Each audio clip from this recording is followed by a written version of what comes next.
맥관 부종, 혈관 부종이라고도 불리우는데요. 두드러기에서 일어나는 이제 팽진 반응이 심부의 진피나 피하 또는 이제 점막하 조직에서 발생함으로써 이제 피부가 얇은 부위 위주, 예를 들어 눈이나 입술 주변, 아니면 턱선 주변, 아니면 인후부의 점막이라든지 혀, 이런 것들이 기도 등등이 부풀어 오르는 증상이 이제 맥관 부종입니다. 맥관 부종은 벌에 쏘이거나 곤충에 쏘이거나 아니면 특정 음식물에 대한 급성적인 알레르기, 이런 반응으로 일어나는 경우도 있지만 대부분의 이제 맥관 부종은 피부의 두드러기 반응이 반복 지속되다가 맥관 부종으로 발전을 하게 됩니다. 오늘은 이제 맥관 부종을 치료를 어떻게 해야 하는지, 두드러기와 어떻게 연관지어서 체크를 해야 하는지에 대해서 환자의 케이스를 예를 들어 한번 이야기해 볼까 합니다. 환자 한 분이 5개월 전에 이제 발생한 맥관 부종으로 내원을 하셨는데요. 5개월 전에 기도나 인후부 점막이 붓는 맥관 부종이 심하셔서 3일간 대학병원에 입원을 하셨고요.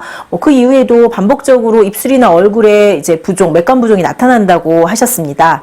병력을 체크해 보면 맥관 부종이 발생하기 1년 전부터 피부에 두드러기 반응이 이제 반복적으로 발생을 했고, 두드러기가 있을 때는 가볍게 있기 때문에 대수롭지 않게 여기시고 약국에서 이제 항히스타민제를 사서 복용을 하면서 이제 지나가셨는데, 내원하기 이제 5개월 전 드디어 맥관 부종으로까지 발전을 해서 이제 맥관 부종으로 발생을 해서 입원을 한 이후, 퇴원을 한 이후에는 병원에서 이제 3개월간 꾸준하게 항히스타민제를 복용해라라고 처방을 받으셔서 복용을 하셨다 하셨습니다. 근데 복용을 함에도 불구하고 가슴이 두근거린다거나 멍한 것 같다거나 졸리운 것 같다거나 하는 증상은 있으면서 오히려 맥관 부종은 계속 주기적으로 발생하기 때문에 이걸 도대체 어떻게 치료를 해야 하느냐 하고 한의원에 내원을 하신 거죠. 앞서 말씀드린 대로 이제 급성 알레르기 반응에 대한 맥관 부종이 아니라면 대부분의 맥관 부종은 피부의 두드러기 반응이 반복 지속되다가 발전을 해서 발생을 합니다. 두드러기 특징이 피부의 팽진이죠. 이거는 이제 두드러기가 발생할 때 피부에서 히스타민 같은 화학 매개물들이 분비돼서 혈관이 투과성이 증가되고 혈관에서 단백질이 풍부한 액체가 진피 조직으로 빠져나오고 이때 이제 피부가 이제 볼록 튀어 부풀어 오르는 건데, 맥관 부종은 이러한 반응이 심부진피나 점막하 조직에서 일어나기 때문에 이제 넓게 그러니까 부종처럼 나타나게 되는 거죠. 즉 이제 맥관 부종과 두드러기는 기전상, 발생 기전상 별개의 질환이라고 여길 것이 아니고요. 두드러기가 만성화되거나 심하면 언제든지 맥관 부종으로 발전할 수 있다라고 생각을 해야 합니다.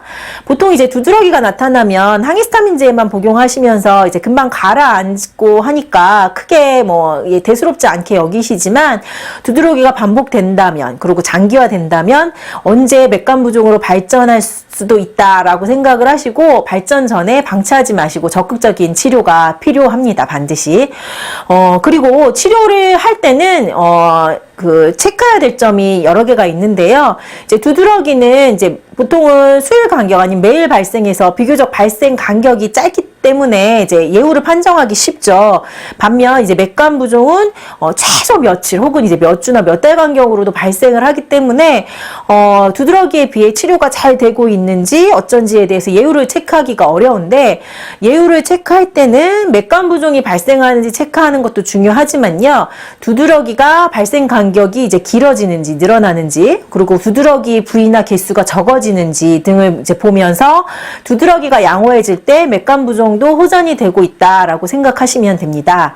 그리고 이제 맥관 부종은 치료하면서 반드시 안 일어나면 좋겠죠, 다시는. 하지만 이제 하루아침에 소실되기보다는 이제 발생 간격이 늘어나거나 정도가 줄어들면서 이제 보통 호전이 되죠.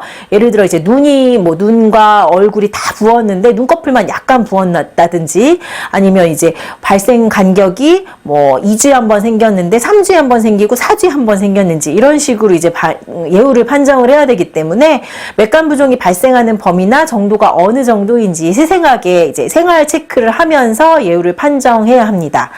그리고 이제 또 한 가지 중요한 것은 치료하면서 맥관 부종이 발생하지 않더라도 두드러기가 예를 들어 있는 상황이라면 언제든지 다시 맥관 부종으로 발전할 수도 있기 때문에 치료를 언제 종료해야 하느냐는 맥관 부종뿐만 아니라 이제 두드러기도 일어나지 않을 때 치료가 완전하게 끝나야 될 시점이다라고 생각을 하시면 됩니다. 맥관 부종 두드러기를 치료할 때 이제 환자분들이 궁금해하시는 점이 이제 항히스타민제나 스테로이드제를 이제 끊어야 하느냐라는데요. 보통 이제 두드러기나 맥관 부종에 항히스타민제나 스테로이드를 복용하면 약물의 반감기, 즉 이제 작용 시간에 따라 주기적으로 반복이 됩니다. 예를 들어 이제 아침 저녁으로 약을 먹었다 그러면 아침에 먹고 저녁에 먹어야 될 시간쯤 되면 이제 다시 어김없이 두드러기가 발생을 하는 거죠. 이제 그러면서 점차 이제 아침에 한번 먹고 저녁에 한번 먹어도 됐는데 약효가 지속되는 시간이 짧아지고 뭐 한 알 갖고 안 되니까 두 알을 먹게 되고 이런 과정이 항히스타민이나 스테로이드로 만성 두드러기나 맥관 부종을 조절하는 대략적인 패턴입니다. 이것은 누누이 말씀드렸다시피 항히스타민제나 스테로이드가 피부 기능을 회복해서 히스타민이 분비가 되지 않도록 조절하는 약물이 아니라 이제 히스타민이 분비돼서 피부가 간지러워하는 것을 이제 기전을 조절해주는 약물이기 때문입니다. 그래서 만약에 항히스타민제나 스테로이드를 복용 중이시라면 시간에 맞춰서 주기적으로 뭐 아침 저녁으로 이렇게 복용을 하기보다는 간지러움이 아주 극심할 때 이제 최소한의 용량으로 약을 복용을 하면서 이제 한의학적인 치료로 피부 기능을 회복하는 방법을 할 것을 권해드립니다. 정리를 해보자면요. 맥관 부종과 두드러기 치료는 별개가 아닙니다. 그리고 치료를 할 때는 언제 얼만큼 두드러기나 맥관 부종의 반응이 일어나는지, 그리고 항히스타민제나 스테로이드를 얼만큼 복용을 해야만 증상이 얼마간의 기간 동안 진정되는지, 그리고 어떤 음식을 먹었을 때 이런 반응이 더 일어나는지를 꼼꼼하게 생활일지를 작성을 하셔야지만 체계적으로 예후를 체크하고 치료하는 것이 가능합니다.